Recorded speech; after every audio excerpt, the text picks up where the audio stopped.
ஆதி மற்றும் நிலா இருவரும் ஒரு கோடைக்கால அறிவியல் முகாமில் சந்தித்தனர்.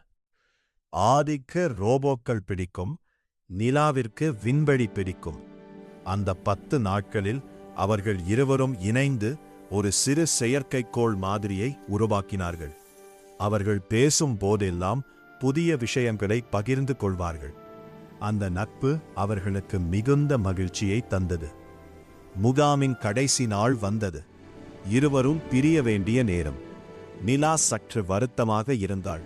அப்போது ஆதி சிரித்துக் கொண்டே சொன்னான், நிலா, ஏன் வருத்தப்படுகிறாய்? நாம் சந்தித்தபோது எவ்வளவு மகிழ்ச்சியாக இருந்தோம் என்பதை நினைத்துப்பார். இப்போது பிரியும்போது மீண்டும் எப்போது சந்திப்போம், இன்னும் என்னென்ன விவாதிப்போம் என்ற தேடலோடு பிரிவோம். அவர்கள் பிரியும்போது அழுவதற்கு பதிலாக ஒருவருக்கொருவர் புதிய புத்தகங்களை பரிமாறிக்கொண்டனர். உன்னை சந்தித்தது என் அறிவை வளர்த்தது என்று மகிழ்ச்சியுடன் விடை பெற்றனர். பிரிந்த பிறகும் அவர்கள் ஒருவரை ஒருவர் நினைக்கும் போதெல்லாம் அந்த அறிவுபூர்வமான உரையாடல்கள் அவர்களை உற்சாகப்படுத்தின.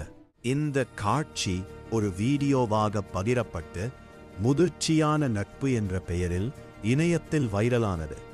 நீதி, அறிஞர்களின் நட்பு எப்படிப்பட்டது தெரியுமா? சந்திக்கும் போது மகிழ்ச்சியாக கூடி, பிரியும்போது மீண்டும் எப்போது காண்போம் என்று நினைக்கும்படியாக பிரிவதே அவர்களின் பண்பு. குறள்: உவப்பத் தலைக்கூடி உள்ள பிரிதல் அனைத்தே புலவர் தொழில்.